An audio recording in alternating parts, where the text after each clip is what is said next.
Captain Rebecca Mitchell pulled her helmet over her auburn hair and ran through the pre-flight checklist one final time. The morning sun cast long shadows across the tarmac at Edwards Air Force Base, but the hangar housing the experimental aircraft remained shrouded in darkness. Project Shadowhawk was so classified that even the maintenance crew required special clearance to be within 50 feet of the sleek, angular machine that defied conventional aircraft design. Rebecca had been hand-picked for this assignment after 15 years of exemplary service as a test pilot. Her record was spotless. Over 3,000 flight hours in everything from aging F-16s to cutting-edge prototypes. She'd never lost an aircraft, never failed a mission, and never questioned an order. That last part was about to change, though she didn't know it yet. The Shadowhawk looked like something from science fiction.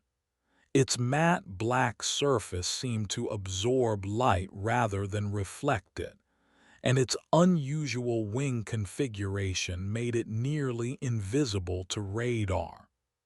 At least, that's what the specifications claimed. Rebecca had been testing the aircraft for 6 months, pushing it through increasingly complex maneuvers, and she was beginning to have doubts about those claims. Colonel Marcus Webb approached her with his usual swagger. At 45, he was younger than most officers in charge of such critical programs, but he'd earned his position through political savvy rather than aviation expertise. His pressed uniform and perfectly styled hair made him look more like a corporate executive than a military officer, which wasn't far from the truth. "Mitchell, I trust you're ready for today's test sequence," Webb said, his voice carrying the authority of someone who'd never doubted his own importance. "The Pentagon is breathing down my neck about the timeline. We need to prove this bird can operate undetected in hostile airspace."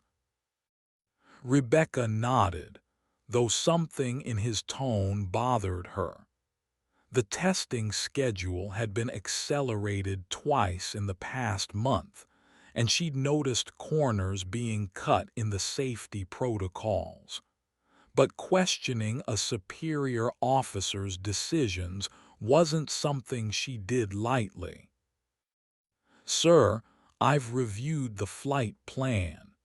The stealth systems will be operating at maximum capacity throughout the test.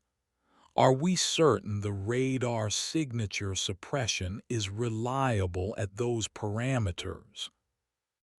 Webb's jaw tightened slightly. "The engineers have signed off on everything. Your job is to fly, not to second-guess the technical specifications." The dismissal stung, but Rebecca swallowed her concerns. She'd voiced similar questions before, only to be told that the program was too important to delay over minor technical details. The problem was, she didn't consider potential radar failure to be a minor detail.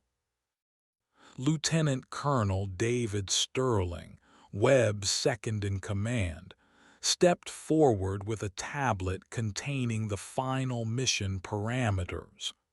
Sterling was everything Webb wasn't: methodical, detail-oriented, and genuinely concerned about flight safety.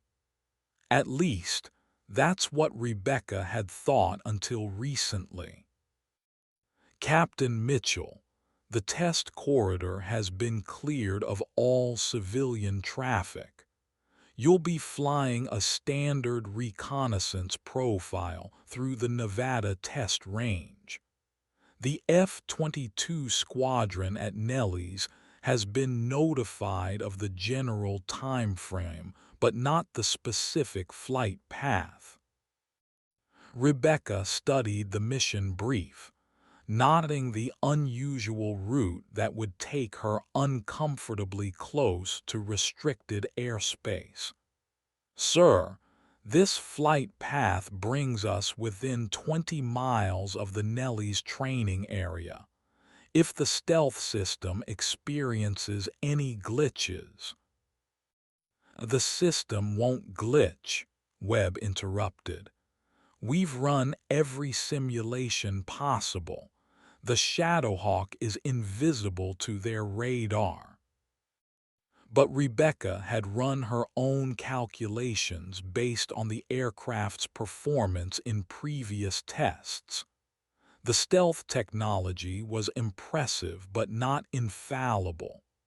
Under certain atmospheric conditions, particularly the thermal layers common in the Nevada desert, the aircraft's radar signature could spike dramatically.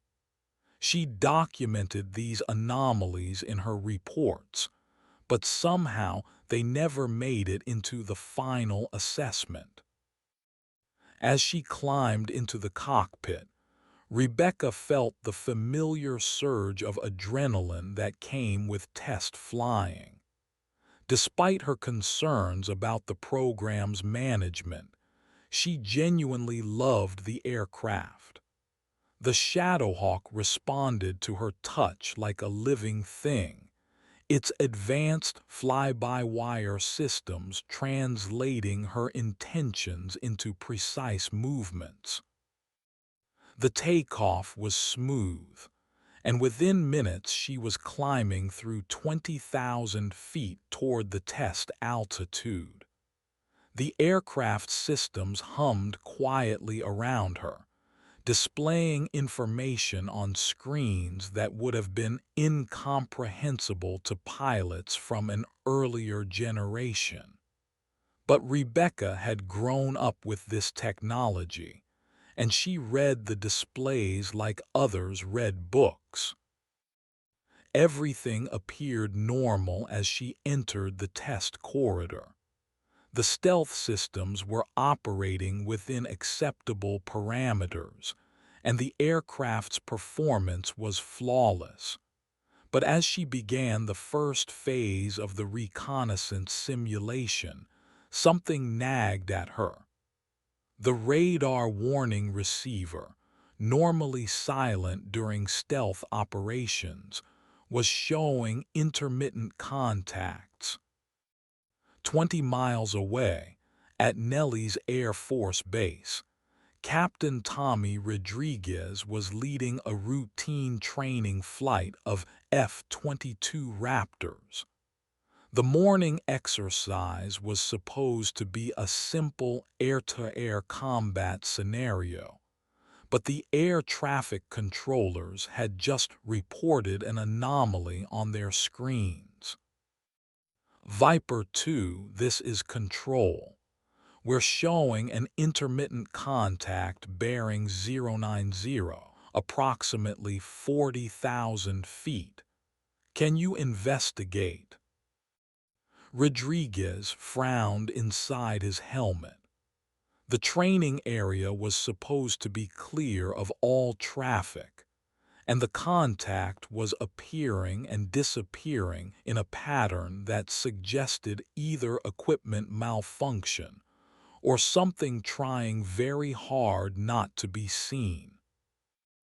Control Viper 2, moving to investigate. Contact appears to be intermittent, possibly stealth technology. The words sent a chill through the control tower. There were no friendly stealth aircraft scheduled in the area, and the contact's behavior was consistent with hostile reconnaissance. Within minutes, the base's air defense network was tracking the anomaly, and the F-22s were being vectored for intercept. Rebecca saw the change in her radar warning receiver before she understood what it meant.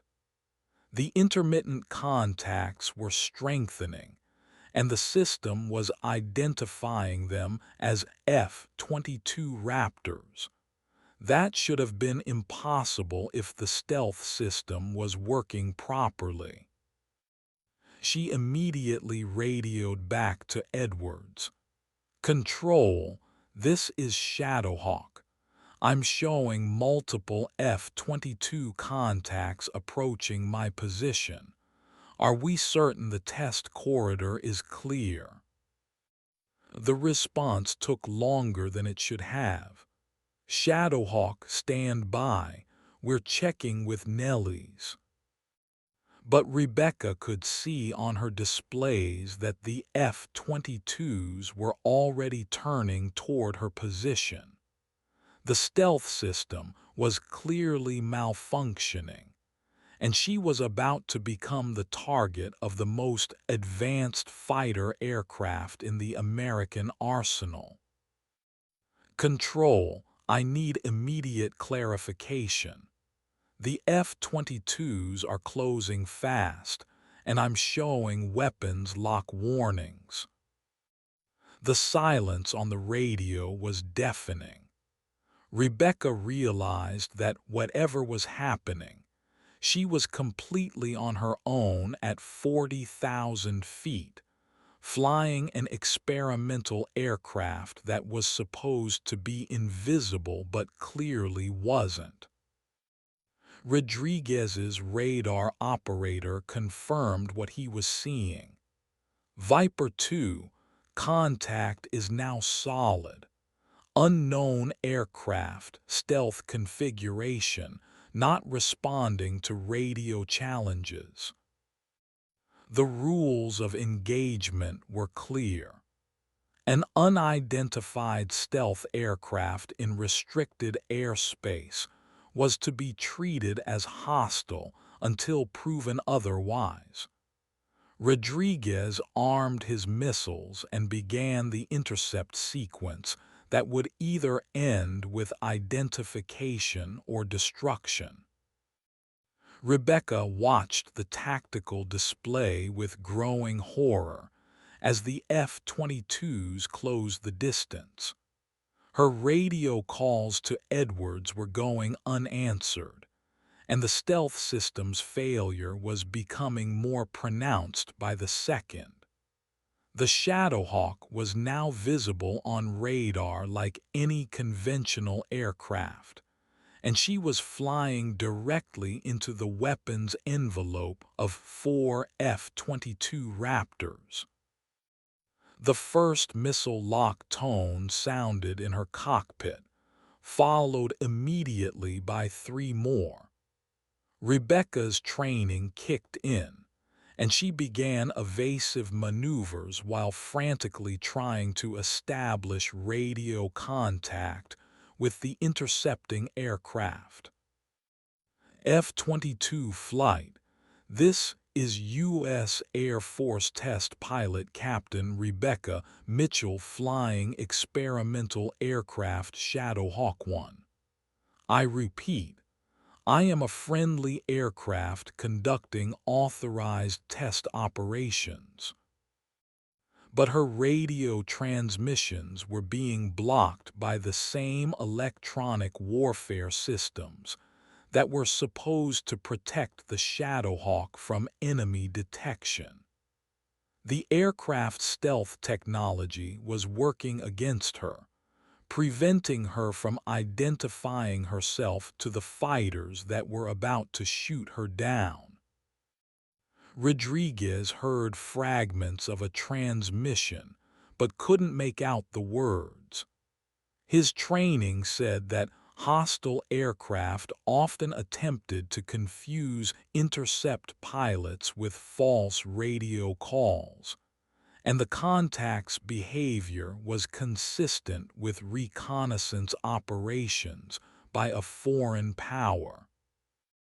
Viper 2 has missile lock.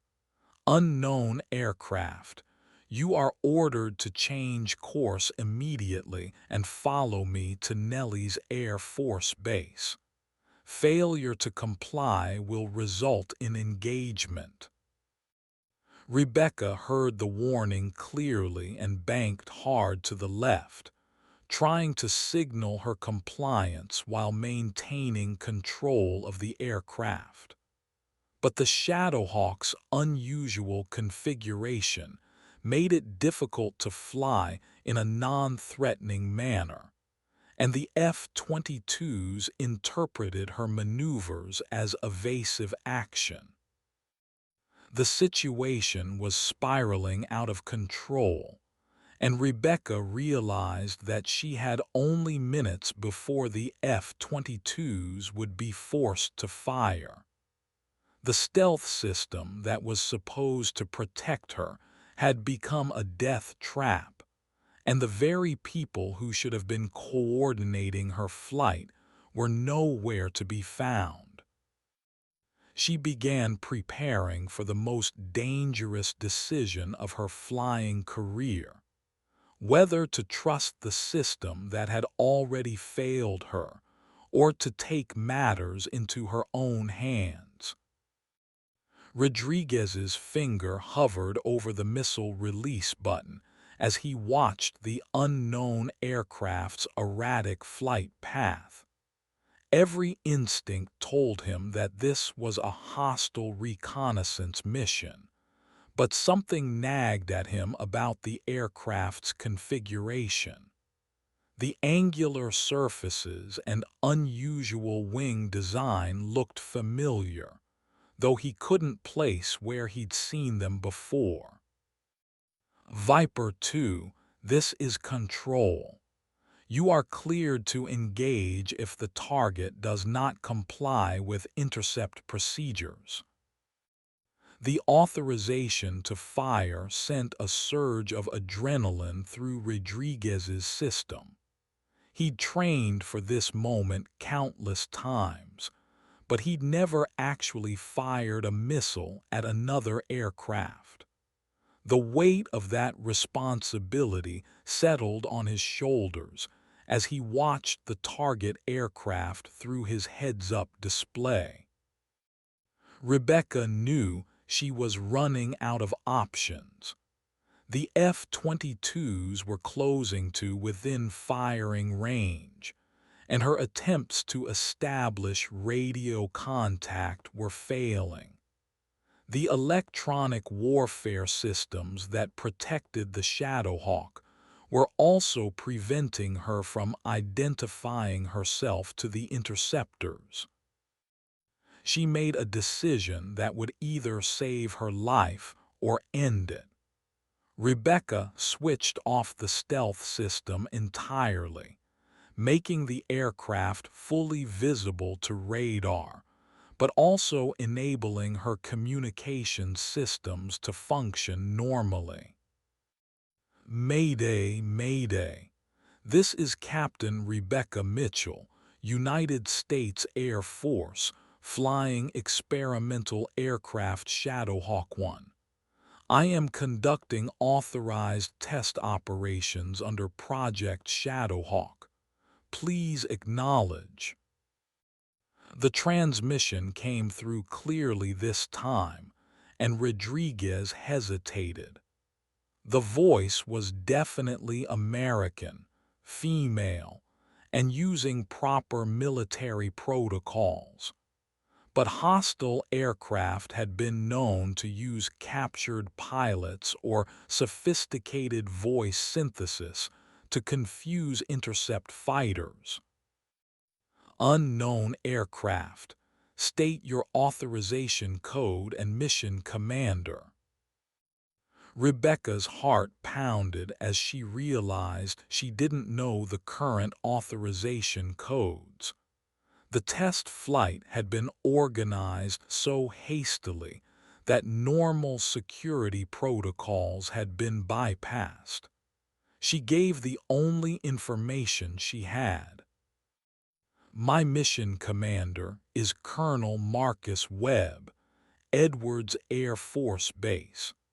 I am conducting stealth system evaluation under clearance code Shadowhawk 7 Alpha. Rodriguez had never heard of Project Shadowhawk, but the codes sounded legitimate. More importantly, the aircraft's configuration was starting to make sense. He'd seen similar angular designs in classified briefings about next-generation stealth technology. Viper 2 to control. I need immediate verification of clearance code Shadowhawk 7 Alpha and authorization for test operations in this airspace. The control tower at Nelly's was already scrambling to contact Edwards Air Force Base, but the classified nature of the project was creating communication delays. Nobody wanted to acknowledge a black project without proper authorization, but nobody wanted to shoot down a friendly aircraft either. Rebecca watched her fuel gauge with growing concern. The evasive maneuvers had consumed more fuel than planned, and she was approaching the point where returning to Edwards would be impossible. The F-22s were still maintaining missile lock, though they hadn't fired. F-22 flight. I am running low on fuel and need immediate clearance to return to Edwards. My aircraft is experimental and requires special landing procedures. Rodriguez could hear the stress in the pilot's voice, and his instincts told him that this was a genuine emergency. But his orders were clear. Maintain intercept until the aircraft's identity was confirmed. Unknown aircraft. You are directed to land at Nelly's Air Force Base. Failure to comply will result in engagement. The command filled Rebecca with dread. Landing the Shadowhawk at Nelly's would expose the classified project to hundreds of unauthorized personnel. More importantly, the aircraft's experimental systems required specific ground support equipment that was only available at Edwards. Negative F-22 flight. This aircraft cannot land at Nelly's. I repeat, I must return to Edwards immediately. The refusal to comply with intercept procedures was exactly what Rodriguez had been trained to expect from hostile aircraft. His finger tightened on the missile release button as he prepared to carry out his orders. But as he watched the aircraft through his targeting system, something caught his eye. Along the aircraft's fuselage, barely visible against the matte black surface, was a small marking that he recognized from classified briefings. It was the symbol of the Air Force's Special Projects Division, and it was painted in a specific location that only someone with the highest security clearance would know about. Viper 2 to control. I'm seeing classification markings on the target aircraft. I need immediate contact with Edwards Air Force Base Special Projects Division.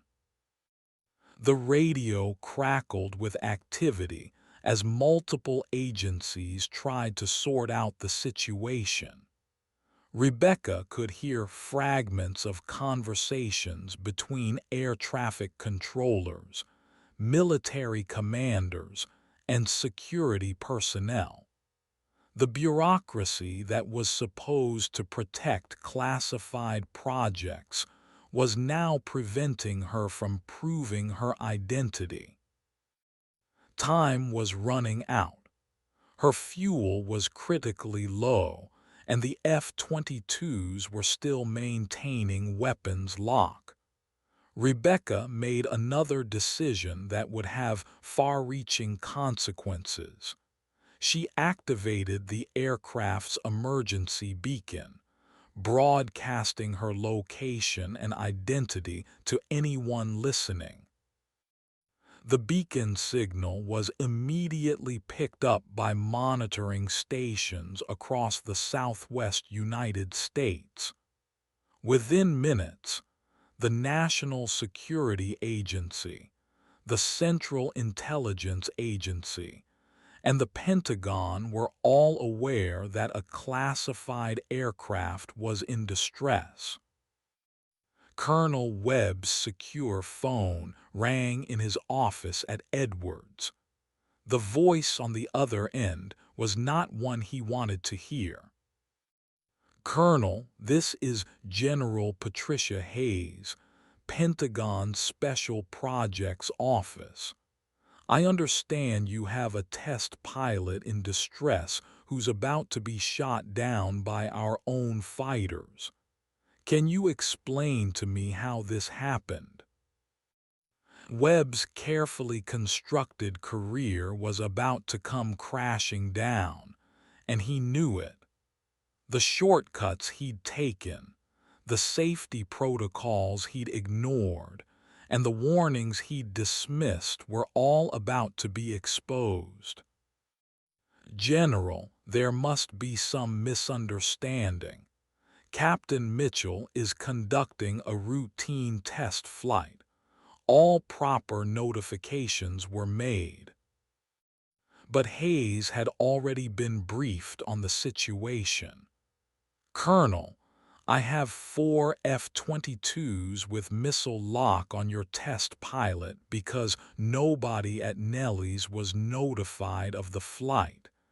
Either you're incompetent or you're lying.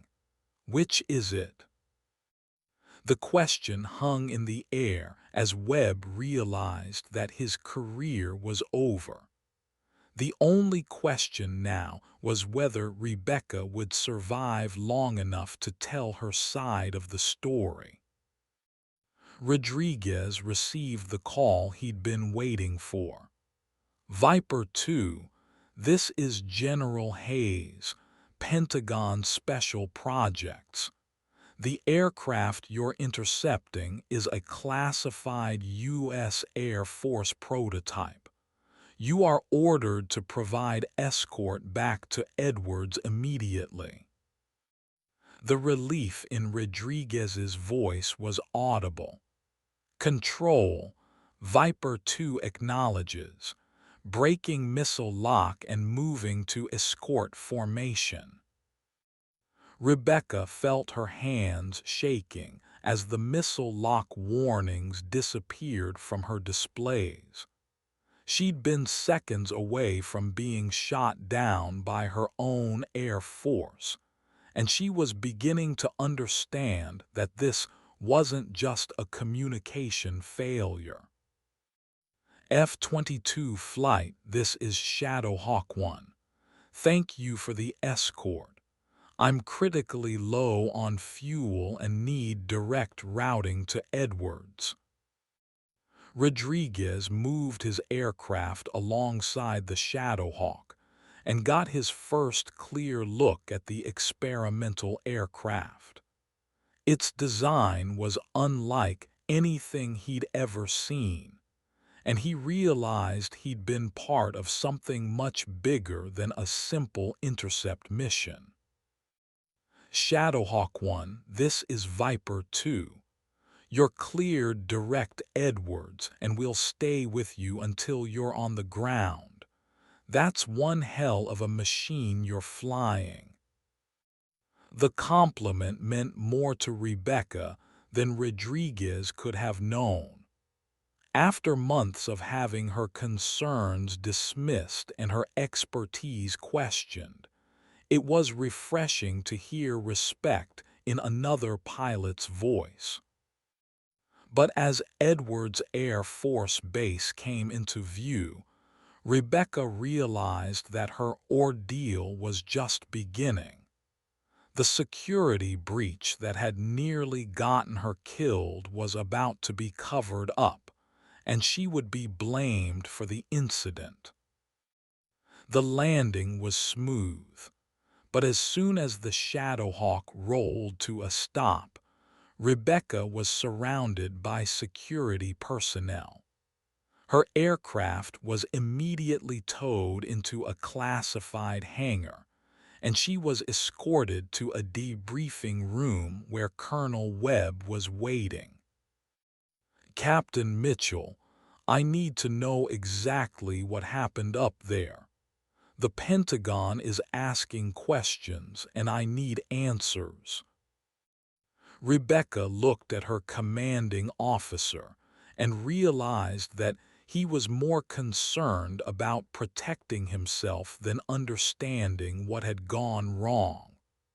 The man who should have been coordinating her flight had left her to face F-22s alone, and now he wanted her to explain the situation.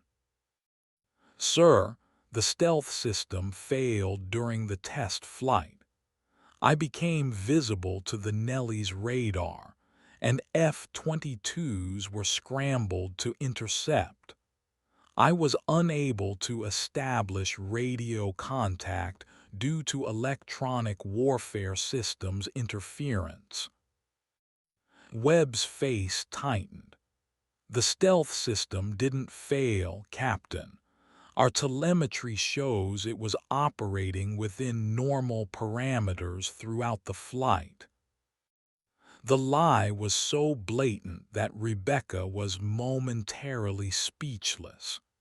She'd been in the cockpit, watching the radar warning receiver light up like a Christmas tree, but Webb was claiming that everything had worked perfectly. "Sir, I respectfully disagree. I have first-hand experience of the system's performance, and it was clearly malfunctioning. Captain, I think the stress of the situation has affected your judgment. The technical data doesn't support your assessment." Rebecca realized that she was being set up to take the blame for the incident. Webb was going to claim that pilot error had caused the near shootdown, and her career would be destroyed to protect his reputation. "Sir, I request that my aircraft's flight data be preserved for independent analysis. I believe it will support my assessment of the system's performance." Webb's smile was cold. "Unfortunately, Captain, the flight data recorder experienced a malfunction during your emergency landing. The data has been corrupted and is unrecoverable." The casual mention of lost data sent a chill through Rebecca's spine. Flight data recorders were designed to survive crashes, fires, and explosions. They didn't simply malfunction during normal landings unless someone made them malfunction. "Sir, are you saying that all record of today's flight has been lost?" "I'm saying that the technical data is inconclusive. What matters is that you deviated from your assigned flight path and failed to maintain proper radio contact with air traffic control." Rebecca felt the walls closing in around her. Webb was rewriting the history of what had happened, and she was powerless to stop him. The man who had put her in danger was now blaming her for the consequences of his negligence. "Sir, I followed the flight plan exactly as briefed. The deviation was caused by evasive maneuvers when the F-22s locked onto my aircraft. Captain, the F-22s were forced to intercept because you were flying an unidentified aircraft in restricted airspace. This incident was caused by your failure to follow proper procedures." The accusation was like a physical blow. Rebecca had followed every procedure she'd been given, but Webb was claiming that she had somehow caused the incident through her own incompetence. "Sir, I request a formal investigation into today's events. I believe the evidence will show that proper notification procedures were not followed." Webb's expression hardened. "Captain, I think you're letting the stress of the situation cloud your judgment. Perhaps you need some time to reflect on what happened before making any formal statements." The threat was clear. Rebecca was being told to accept the official version of events or face the consequences. But she had sworn an oath to defend the Constitution, and that included defending it from corruption within her own chain of command. "Sir, with respect, I stand by my assessment of today's events. The stealth system failed, proper notifications were not made, and I was nearly shot down due to negligence in the chain of command." Webb's face flushed with anger. "Captain Mitchell, you are hereby suspended from flight status pending a full investigation into your conduct. You are also suspended from access to all classified materials related to Project Shadowhawk." The punishment was swift and comprehensive. Rebecca's security clearance was revoked, her access to the aircraft was terminated, and she was effectively exiled from the program she had helped develop.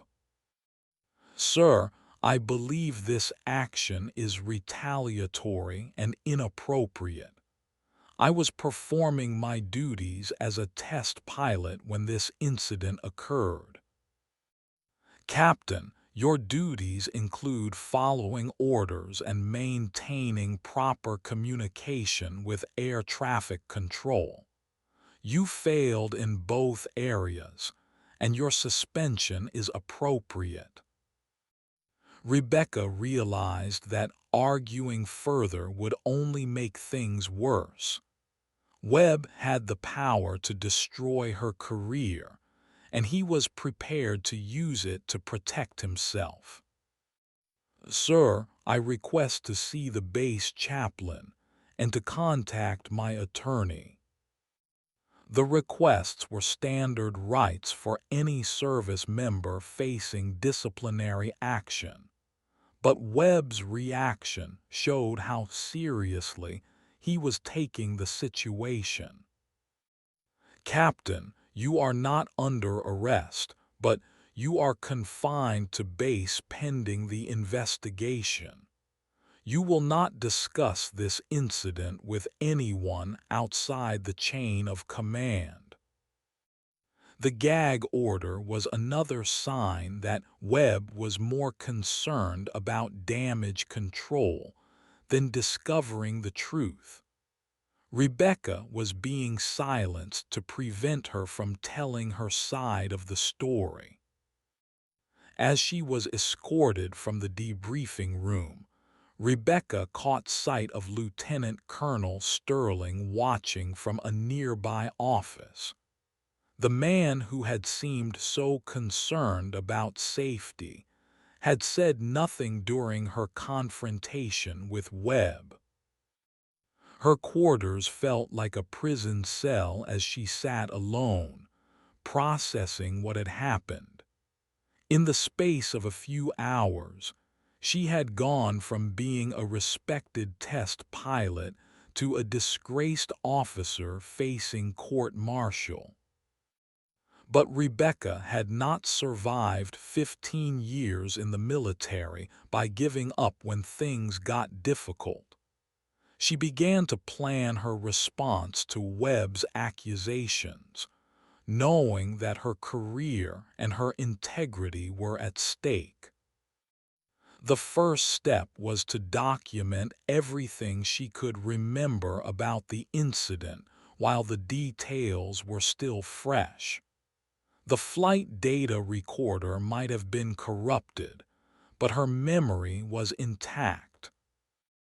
She began writing a detailed account of the day's events, starting with her concerns about the accelerated testing schedule and ending with Webb's threats in the debriefing room. Every conversation, every decision, and every technical detail was recorded in her precise handwriting. As she wrote, Rebecca realized that today's incident was not an isolated event. The problems with Project Shadowhawk went much deeper than a single system failure, and Webb's reaction suggested that he was aware of those problems. The testing schedule had been accelerated despite technical concerns. Safety protocols had been bypassed in the name of political deadlines. And now, when those shortcuts had nearly resulted in a catastrophic incident, the truth was being covered up. Rebecca understood that she was facing a choice that would define the rest of her career.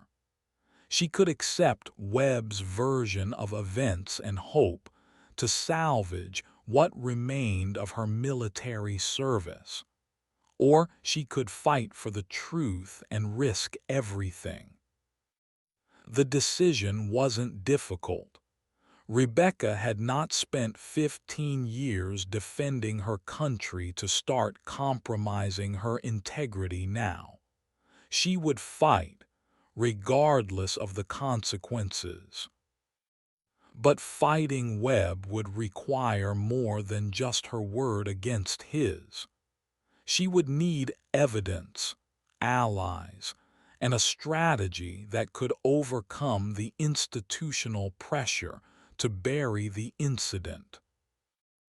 As night fell over Edwards Air Force Base, Rebecca began planning the most important mission of her career, proving that she was right and that the people responsible for endangering her life would be held accountable.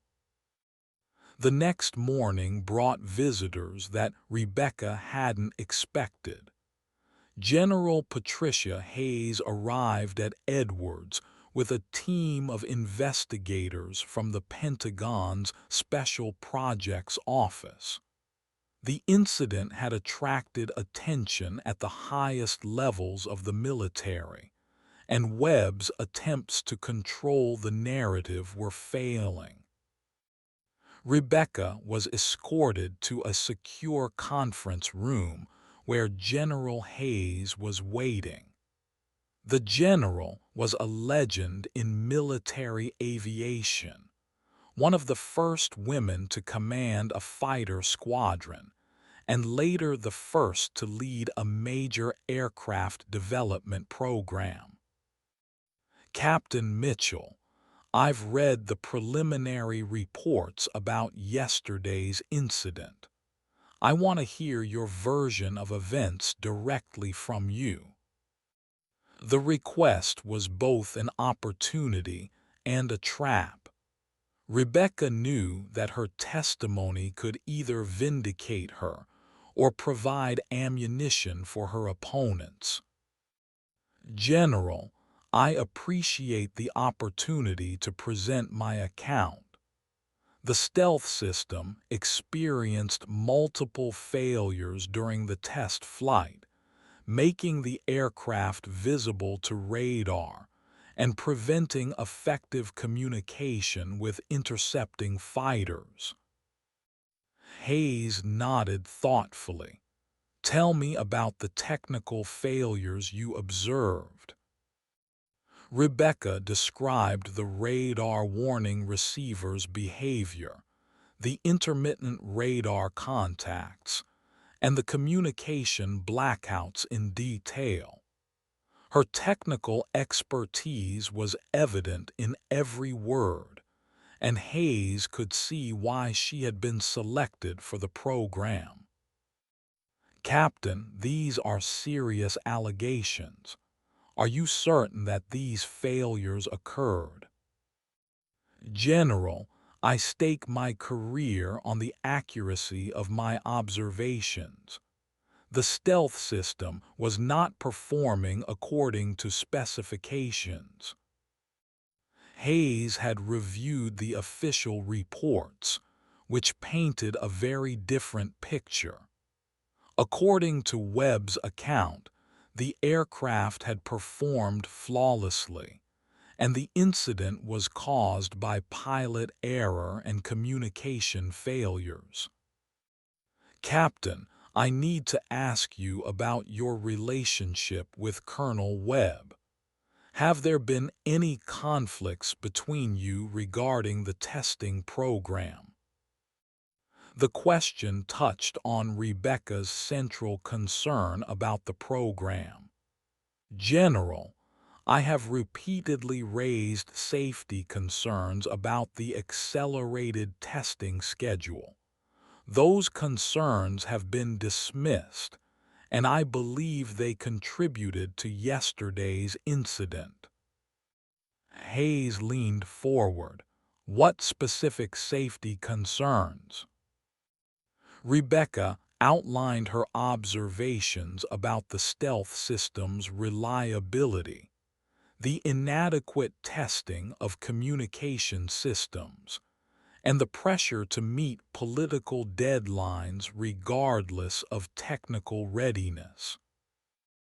"General, I believe that proper testing protocols would have identified these issues before they endangered lives. The rush to demonstrate capability has compromised safety." The accusations were damning, and Hayes could see that Rebecca was not making them lightly. The captain's record was spotless, and her technical competence was beyond question. "Captain, these are serious allegations that will require thorough investigation. Are you prepared to testify formally about these matters?" Rebecca understood that formal testimony would end any possibility of reconciliation with Webb. She would be marked as a whistleblower, and her career would be forever changed. "General, I am prepared to tell the truth regardless of the consequences. The lives of test pilots and the integrity of military aircraft programs are more important than my career." Hayes studied Rebecca's face and saw the determination that had made her an exceptional pilot.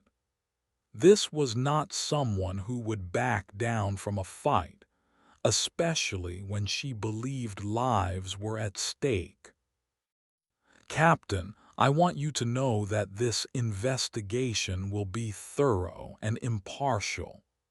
If your allegations are substantiated, appropriate action will be taken." The promise was more than Rebecca had dared hope for. A Pentagon investigation would have the resources and authority to uncover the truth about Project Shadowhawk. General, I appreciate your commitment to finding the truth. I have documented my observations and am prepared to cooperate fully with any investigation. Hayes stood to leave but turned back with one final question. Captain, knowing what you know now, would you still have taken this assignment? Rebecca didn't hesitate. General, I would take the assignment, but I would insist on proper safety protocols and adequate testing time. Good programs don't need shortcuts. The answer satisfied Hayes, who recognized the thinking of a professional military officer. Rebecca was not opposing the program out of personal animosity, but from genuine concern about its execution. After Hayes left, Rebecca felt cautiously optimistic for the first time since the incident. A Pentagon investigation would have the authority to examine the technical data, interview witnesses, and hold people accountable for their actions. But she also knew that Webb would not accept the investigation passively. He would fight to protect his reputation and his career, and that fight would likely get very ugly. Rebecca's prediction proved accurate. Within hours of Hayes's departure, she was visited by base security personnel who informed her that she was being transferred to a different facility pending the investigation. The transfer was presented as routine, but Rebecca recognized it as an attempt to isolate her from potential witnesses and evidence. By moving her away from Edwards, Webb was making it more difficult for her to participate in the investigation. "Where am I being transferred?" she asked the security officer. "Vandenberg Air Force Base, Captain. You'll be assigned to administrative duties while the investigation is conducted." Vandenberg was hundreds of miles from Edwards, and administrative duties were military code for meaningless busy work. Rebecca was being sidelined in the most obvious way possible.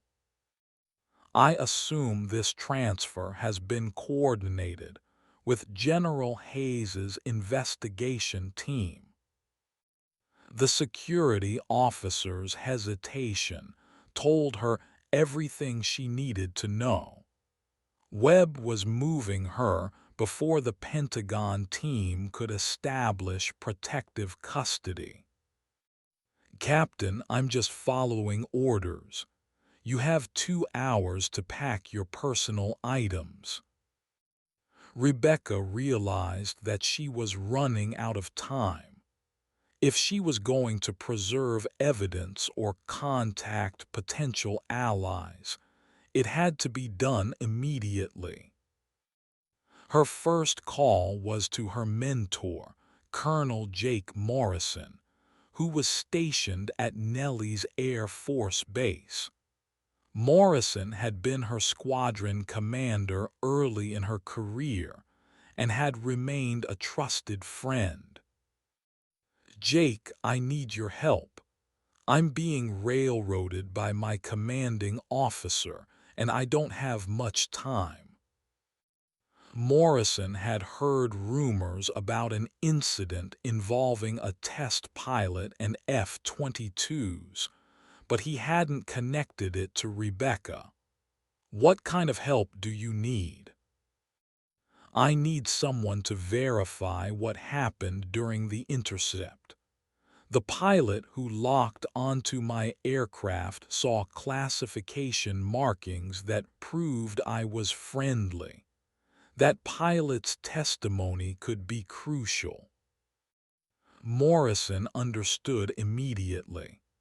I'll talk to the F-22 pilots who were involved. If they saw what you're describing, I'll make sure that testimony is preserved. The promise was exactly what Rebecca needed. Morrison had credibility within the fighter community, and his word would carry weight with investigators. Jake, there's something else. I think this incident is part of a larger pattern of safety violations.